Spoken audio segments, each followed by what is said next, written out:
सभी सम्मानित भारतीय जनता पार्टी के वरिष्ठ पदाधिकारीगण,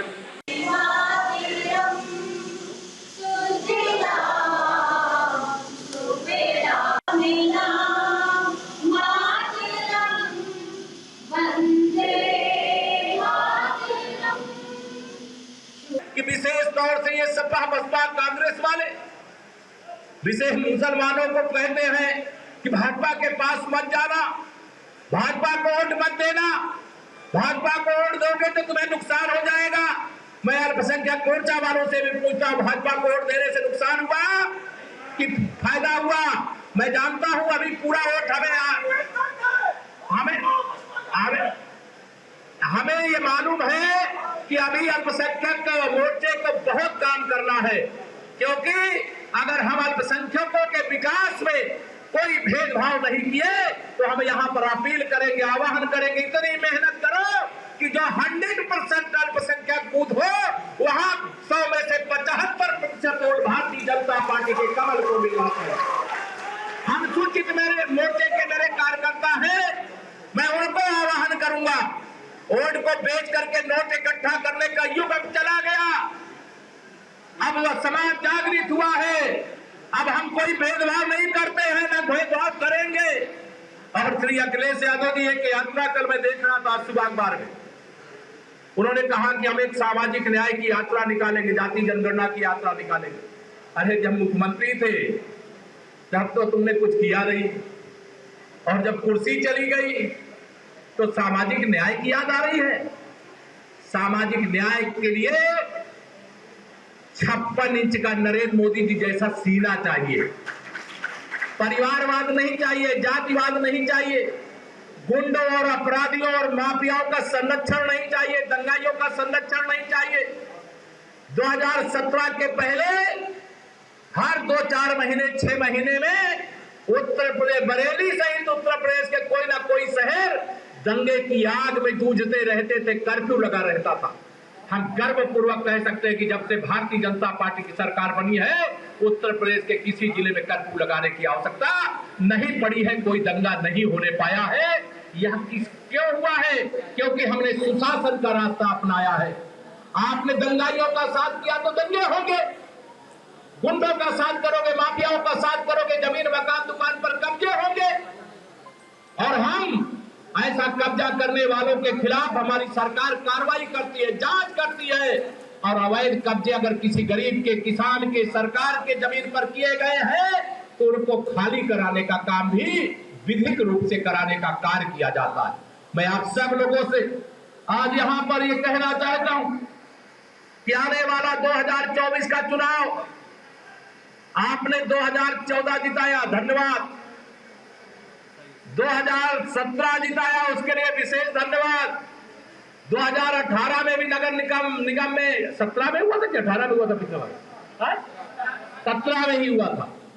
17 में भी नगर निगम में कमल खिलाया, उसके लिए भी धन्यवाद। और फिर 2019 में सपा बसपा कांग्रेस सारे दल एक साथ हो गए।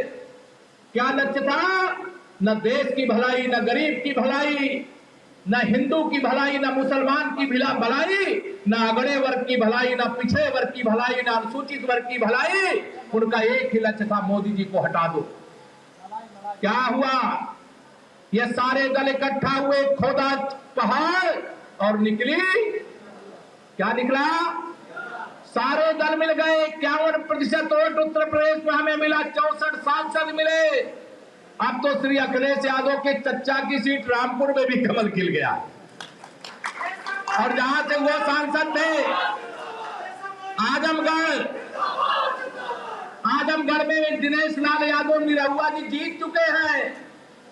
और 2023 के नगर निगम के चुनाव में 17 नगर निगम है मेरे भाई बहनों।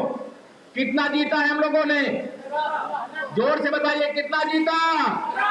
सपा का नगर निगम में खाता खुला क्या? बसपा का खुला क्या? कांग्रेस का खुला क्या? नहीं खुला। मैं आज बरेली की धरती से ही आह्वान करके अपील करके जाता हूं कि 2024 के लोकसभा चुनाव में भी ये पार्टियां अलग अलग लड़े और चाहे साथ में मिलकर के लड़े, इनका खाता नहीं खुलना चाहिए। इस लक्ष्य को लेकर के हम सब लोग उत्तर प्रदेश से इतनी भारी तादाद में सांसदों को जिता करके भेजने का संकल्प लेकर के मोर्चे के माध्यम से जाएं। और मैं ये गर्व से कह सकता हूं कि आज हमारा कार्यकर्ता तो परिश्रम कर रहा है, लेकिन माननीय मोदी जी को प्रधानमंत्री बनाने के लिए आम जनता भी 2024 के लोकसभा चुनाव के लिए परिश्रम करना शुरू कर दिया है। जैसे हमारा कार्यकर्ता काम कर रहा है और मैं बहनों में दीदियों को कहना चाहता हूं, उसी प्रकार से हमारी विशेष तौर से मातृशक्ति बहुत मेहनत कर रही है। आप आगे बढ़ो, आप आगे बढ़ो। और मैं जो 80 कह रहा हूं कोई 80 नहीं कह रहा हूं। अगर 17 नगर निगम जीत सकते हो तो 80 की 80 लोकसभा भी उत्तर प्रदेश में जीत सकते हो। इस विश्वास के साथ आगे बढ़ो। एक बात और कहूंगा, 2014 में जब लोकसभा का चुनाव हुआ था उत्तर प्रदेश में किसकी सरकार थी? किसकी सरकार थी? समाजवादी पार्टी की सरकार थी। लेकिन 2014 में हमने उत्तर प्रदेश में कितने सांसद जीते थे, याद है कि भूल गए? 73 जीते थे। अरे 7 कदम और आगे बढ़ना है।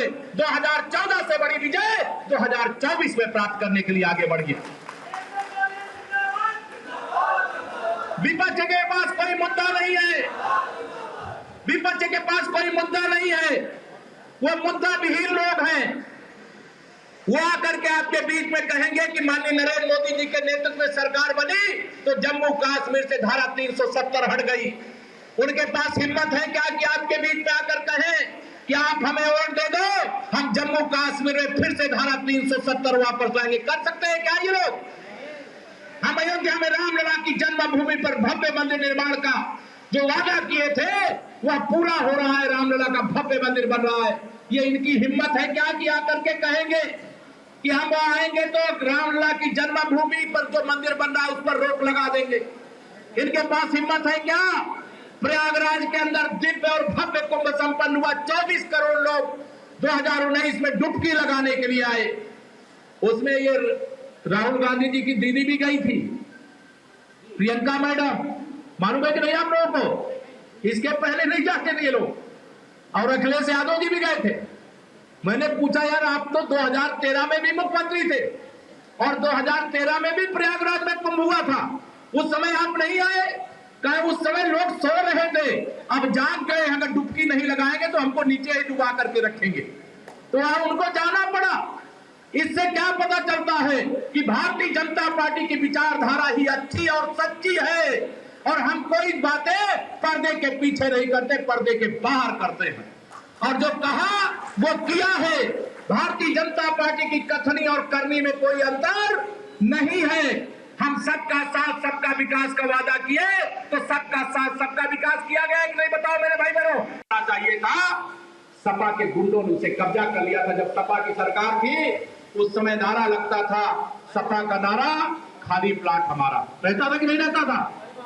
आज किसी की औकात है क्या किसी गरीब की जमीन मकान दुकान पर कब्जा कर ले? किया है, उनके खिलाफ जांच होती रहनी चाहिए। जो घोटाले का पैसा है उसे बरामद करना चाहिए कि नहीं करना चाहिए? ये सारे विरोधी इसी में, जितने भ्रष्टाचारी एक तरफ खड़े हैं और जितना ईमानदार है वो एक तरफ खड़ा है। मैं आप सब लोगों को आज यहाँ पर बहुत सारी बातें नहीं कहूंगा, आप सब बहुत सारी चीजें समझते हैं। आप कोई चीज इलेक्ट्रॉनिक मीडिया से देखते हैं, कोई प्रिंट मीडिया से, और आप काफी कुछ थोक भाव में तो आपको सोशल मीडिया से मिल जाता है।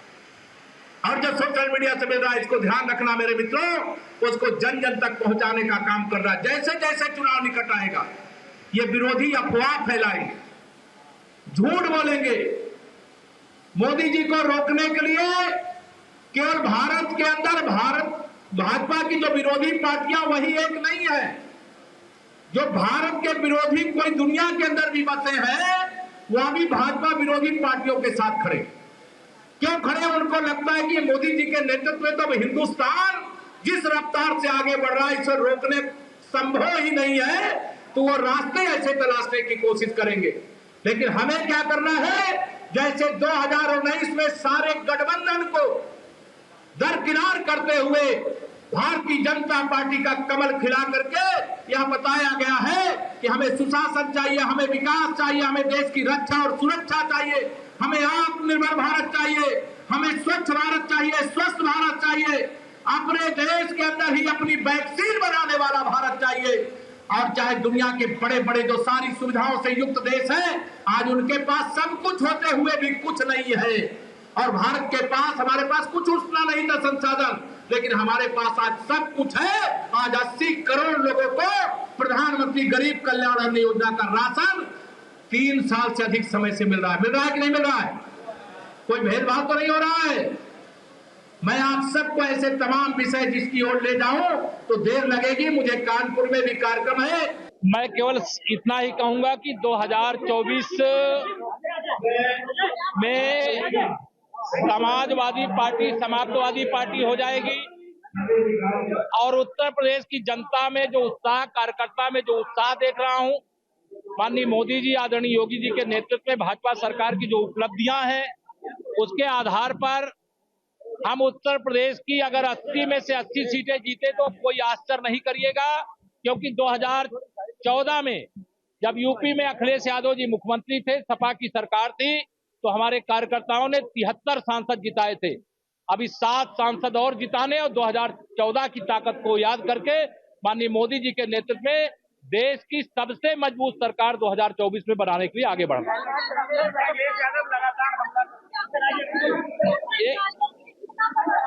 कहेगा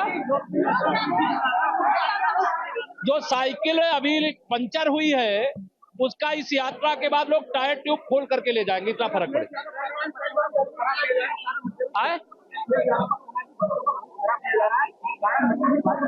देखिए, श्री अखिलेश यादव जी की सरकार को उत्तर प्रदेश की जनता ने देखा है। सपा का असली चरित्र जानते हैं, अखिलेश यादव जी का असली चरित्र जानते हैं। वो ना गरीब के सगे हैं, ना बच्चों के सगे हैं, ना पिछड़ों के सगे हैं, ना अगड़ों के सगे हैं, ना अनुसूचित जातियों के सगे हैं, ना अल्पसंख्यक वर्ग के सगे हैं। वो केवल अपने परिवार के सगे हैं और उस परिवार के लिए वह सब कुछ करते हैं। लेकिन जनता यह जान गई है, इसलिए उनके परिवार का भी कोई सदस्य बनाई उनके हाथ में रहती थी, आज भाजपा के पास है। फिरोजाबाद से वो जीते थे, आज भाजपा के पास है। रामपुर में वो जीते थे, भाजपा आज जीत चुकी है। आजमगढ़ उनके पास थी, वहाँ कमल खिल चुका है। तो चारों तरफ कमल की आंधी चल रही है। कमल है तो सुशासन है, कमल है तो सुरक्षा है, कमल है तो विकास है।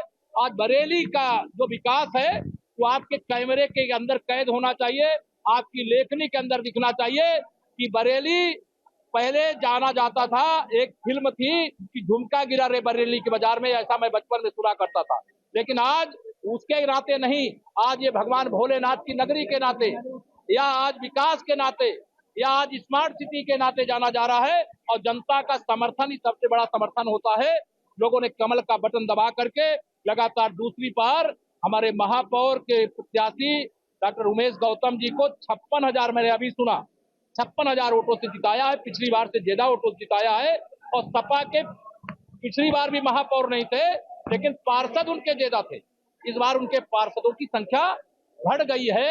इससे सपा गुंडों का साथ छोड़ करके, अपराधियों का साथ छोड़ करके, माफियाओं का साथ छोड़ करके देश की जनता की, प्रदेश जनता की सेवा करें। पूरा न्याय मिलेगा, वो जांच चल रही है।